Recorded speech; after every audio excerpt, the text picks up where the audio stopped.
Right, hello and welcome. So over the past couple of videos I've been going over the latest engine swaps being added to Gran Turismo 7, and this video is no different. So today we are looking at the Mitsubishi Lancer Evolution Final Edition Group B road car. Yes, unlike the other Group 3 race cars, well, this is actually a Group B version. So this is a rally car but a homologation spec for the road. So this Evo comes with 473 brake horsepower bone stock. It's all-wheel drive just like an Evo should be, and comes in at a weight of 1425 kgs. Now you can pick this vehicle up from Brand Central for 300,000 credits, which honestly isn't too bad. Now when you want to get behind the wheel of the Mitsubishi Evo, you need to expect a few things. Firstly, with it being an Evo, it's 4-wheel drive. The minute you see a vehicle with 4-wheel drive, you better expect understeer. And I'm here to tell you, you can expect that. Yes, coming into a first corner, you are going to be greeted with a bit of understeer. Like the car will actually want to slide out, because the car comes standard on sports hard tires. And now honestly, they are a bit too slippery for the vehicle's stock. Now when it comes to traveling through corners at high speed, well, the vehicle will actually start pushing out as if it has a lot of body roll or a lot of weight just pushing it to the side of the circuit. However, I think it has to do with the tires, because frankly the vehicle isn't that heavy, so I don't see what's the cause of it. However, when it comes to setting lap times in the Mitsubishi Evolution Group B road car, well, it's actually not that bad, because bone stock you're going to be setting lap times around a 1 minute 50 second mark, which isn't too shabby, with my fastest lap time actually being a 1 minute 48.7, and that's around Kyoto Driving Park.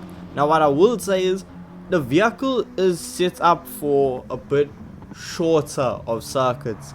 It's not looking for Le Mans long straightaways, is looking for short straightaways, because it actually revs out very quickly. And you'll notice once you actually start throwing power at it, that the car will actually want to start redlining a lot sooner than you would expect. So overall, it's a good vehicle. You can get some slides on, you can get some drifting if you're interested. And with it being a Group B car, if you want to go rally, if you want to take it off-road, that's what it's made to do. So now if we take this car on over to the tuning shop, well, we are going to be able to add a few modifications. Now it's nothing crazy, we aren't going to see massive amounts of power being added to a vehicle. However, we are going to be left with 692 brake horsepower, which is a decent increase over the standard power. Now with it being a homologation spec, or just like the Group 3 road cars, you can't touch a weight reduction. Yeah, so bit of an issue. Now if we head on over back to Kyoto Driving Park with the vehicle being fully upgraded and see how it performs, well, down the straightaway we are going to be doing over 250 kilometers per hour before we need to slam on the brakes. So that is, it's okay, it's not the fastest thing out there, it's not changing the playbook or setting new levels of speed. It's quite average, but what I can say is the handling has improved tenfold, with us slapping on racing soft tires and just fiddling around with the suspension, making it a bit stiffer. The car is able to take corners a lot more aggressively without having a lot of slippage or just being all over the place. The car is more refined and is more darty and just more responsive now that we've adjusted the suspension as well as the power. So the Mitsubishi Group B road car, when it comes to using this vehicle in money grinding events with the standard engine, it's not the best out there. If you are looking for a vehicle that has good fuel efficiency, I would say rather spend a bit more money to get the actual group car, because if you detune that to 700 performance points, you will absolutely dominate the WTC 700. However, with the standard engine, I did see that it was worse performing fuel wise than the actual Group B race car. So that is just something you might want to keep in mind. Now let's say you aren't too pleased with the max performance of this engine. You feel like the vehicle can have a lot more power, you know. You just want a lot more power out of your Evo Group B road car. Well, we can then head on over to GT Auto and slap on an engine swap. And honestly, it was an engine swap I was not expecting, because we can take the engine from the Nissan GTR R35 Nismo and plonk it into this Evo rally car. So that engine holds a lot of potential.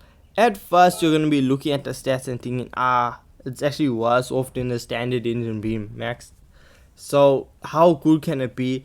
And the engine only costs 193,000 credits, so it's on the cheaper side when it comes to engine swaps. So once we head on over to tuning shop, we are gonna see that we have a lot of tuning capabilities. But before we do that, when it comes to customization of the Evo, well, we don't really have much. However, we do have the ability to add mud flaps at the rear and add a fully custom rear wing.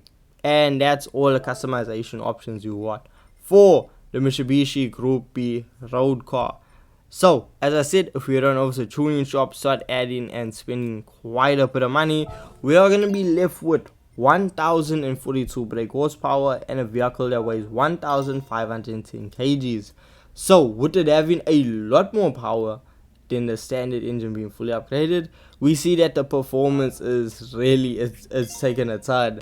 So the car is able to travel over 280 kilometers per hour, and what I found fascinating is the fact that you are able to take corners with no real slippage or worry or just be concerned that, hey, this car might have a lot of understeer.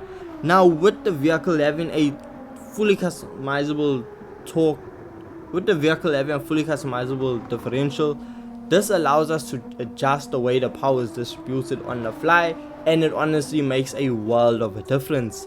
So if we look at it like this, the car with it having the ability to switch the way it lays out its power, you can have a 50-50 distribution. That's gonna be a bit dirty around corners, and I don't know, I don't really use it except if I'm drag racing, because personally I like a 30-70 split. That way you can still have the rear end step out on you, but you still have some grip going to the front, some power being laid down to the front. So it just handles a bit better in my opinion. Now you can go full on drift car with 5% of power going to the front, 95 to the rear, and have a sliding Evo 10 with an R35 engine in it, which just sounds like a mad combination, which it kinda is. Now the engine swap, when it comes to fuel efficiency, isn't that great. It's not a certified race car engine, so the fuel efficiency is not going to be one of the best when it comes to engine swaps. So the vehicle still has a ton of power, which allows you to set fast lap times. In the Evo, with max downforce, racing soft tires, fully upgraded, around Kyoto Driving Park, you're gonna find yourself setting lap times around the 1 minute 31 second mark, which is honestly, it's rapid. And out of the other Group 3/Group B road car variants of a race car, this is the best performing out of the bunch, because this car is able to just go so much faster, not slipping, and just lay down its power and go through corners a lot faster than the Corvette as well as the Mustang. So the Evo Group B road car is fantastic, and if you had to pick out of any of the road cars, out of the Group B or Group 3 road cars, this is your option, this is your way to go. And honestly, it's just a fantastic engine swap and brings so much life to the Evo Group B road car. So I want to hear from you in the comment sections. What are your thoughts on this vehicle? And with all this being said, thank you so much for watching, thank you so much for your time, and I'll see you guys in the next one. Don't forget, leave a like and subscribe for more Gran Turismo content.